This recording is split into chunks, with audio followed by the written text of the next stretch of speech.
heart. Send you a quick review. Okay.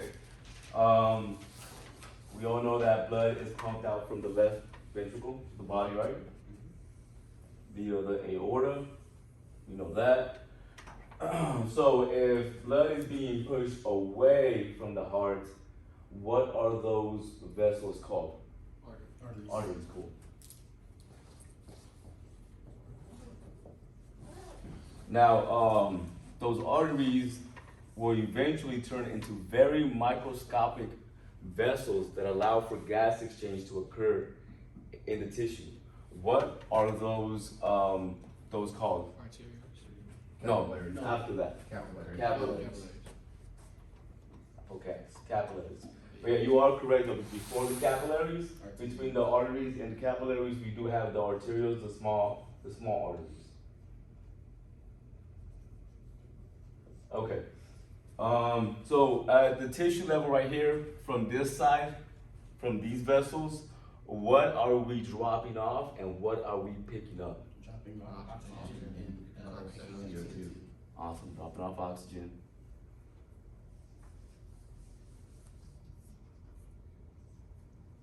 And we're picking up CO2. Okay, so, oh wow. Yeah. That's cool. Maybe this one works. I'll use it right for this. Man, nice. Okay, you know what? There's a green one down there. I think this one was also faded, but I'll give it a shot. Oh, that's cool. There you go. Okay. All right, so we're picking up the CO2. Right? So these capillaries that now have the CO2 in them, or the blood does, what are they going to turn into? Think about the small one, just the small vessel. These capillaries will turn into what now? After we picked up the CO2? Venules. Good. And venules and veins do what? They return blood to the heart. Perfect.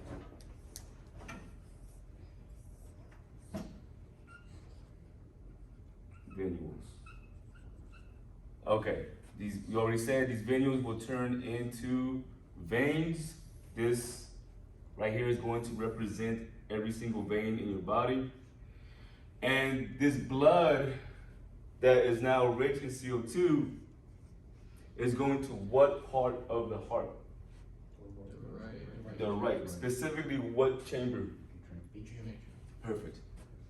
Right atrium.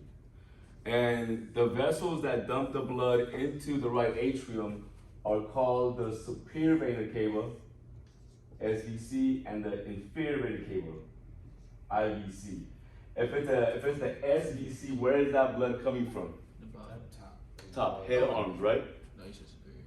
If it's the IVC, it's coming from the bottom part of the heart. So we're gonna dump that blood in here, right? And again, this is rich in CO2. Rich in CO2. The blood from the right atrium will go down to your right ventricle. From the right ventricle, that blood is going to where? Pulmonary artery. Pulmonary artery, good, that's good. Pulmonary, but where is it going to? Lungs. The lungs. And at the lungs, I'm going to go ahead and make this one singular alveoli represent the lungs. You guys know what happens to alveoli, right? Yeah. Okay, so again, just how we have the capillaries over here in the tissues to drop off the oxygen and pick up the CO2, around these alveoli, we also have capillaries that go around the alveoli, and we have gas exchange. Remember, these are microscopic vessels. Their membrane is very thin to allow gas exchange to occur. So what are we dropping off here?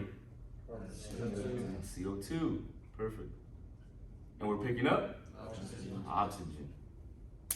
So the black represents oxygen. Okay, and once we have the oxygen, now we're gonna return this blood back to the heart. What part of the heart, which chamber specifically is it gonna go to? The left atrium. Left atrium, good, perfect. Via the what? Pulmonary.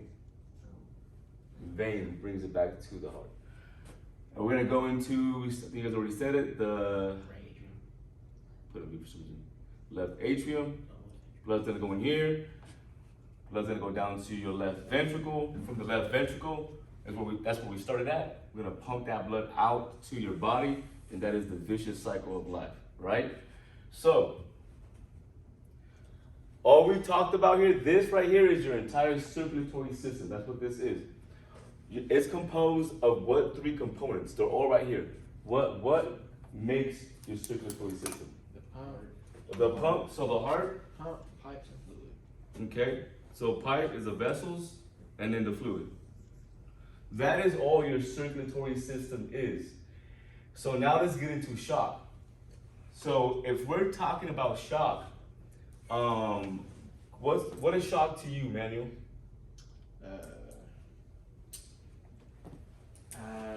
What? It's not perfusion, hypoperfusion? Hypoperfusion, and a hypoperfusion means what? We have oxygen. So this isn't happening right on time. So not enough oxygen is being dropped off. And so if not enough oxygen is being dropped off at the tissue level, then what are we not producing enough of?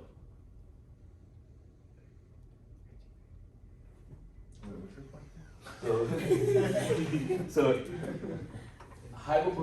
shock, a different way of saying shock is just hypoperfusion, right? A continuation of hypoperfusion. What that is that we're not dropping off enough oxygen on time. That's what hypoperfusion is. So if we're not dropping off enough oxygen on time, then what are we not producing enough of? It's been 2.5 weeks. ATP. ATP, good, ATP. I heard What- someone whispered over there. What does ATP mean? What does it stand for? Remember? Adenosine triphosphate. You're close. You're close. Okay. So essentially, what shock really is, you guys should know what shock really is we have a reduction in production of ATP. That is really what shock is. We're not producing enough ATP. And what is ATP? Miguel, what is ATP to you? In general, what anybody? Energy. It's energy, right? That's all it is. It's energy. Okay. So if somebody is going through shock, that means that this is not going fast enough. We're not dropping off the oxygen fast enough, so we're not making enough ATP. All right, that's all shock is. And if you're going through shock, that means that one of these three is affected. That's all it means. Okay. So I actually went over shock with you guys, right? Like Yes, sir. Okay, so this is a review. That's good. Okay, so under shock, under the heart, we have two different types of shock. Yeah, I'll say that.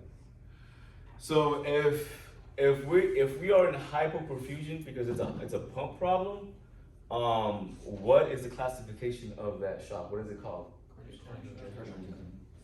Cardiogenic shock.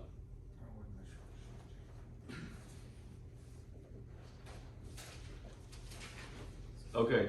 What if something is obstructing flow to or from the heart? Blood flow to or from the heart. What is that called? Obstructive shock. Obstructive shock.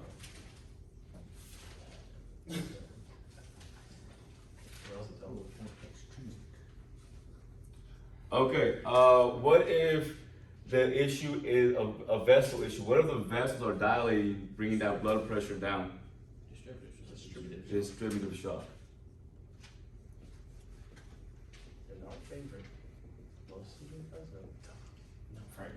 And what if it's a fluid problem? What if you got shock because you're in Fresno? Hypovolemic, right? Hypovolemic shock.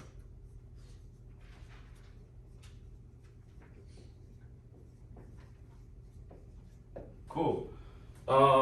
Let's go ahead and I'm glad this is just a review. So let's go ahead and expand on distributive shock. So what three subcategories fall under distributive shock? Septic shock is one of them. What is that? What does that mean to you? An infection. An infection spread throughout your vessels, right? Okay. Nate, what else falls under distributive shock? Anaphylactic shock.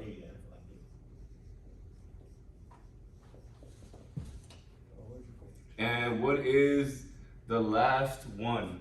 Anybody? Yeah, Johnny. Neurogenic shock. What is special about neurogenic shock?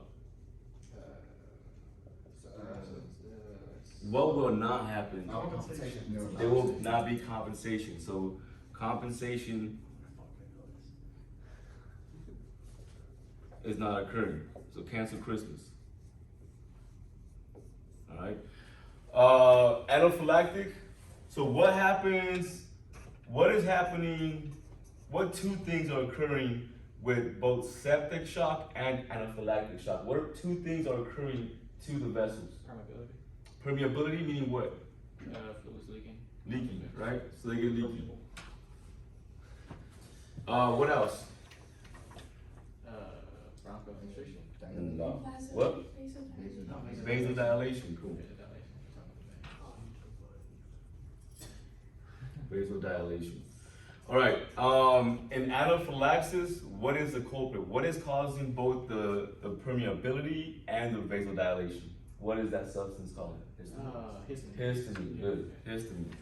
And then we know what's causing the septic shock, right? It's just the toxins themselves that's causing that. It's pretty fast. Any questions?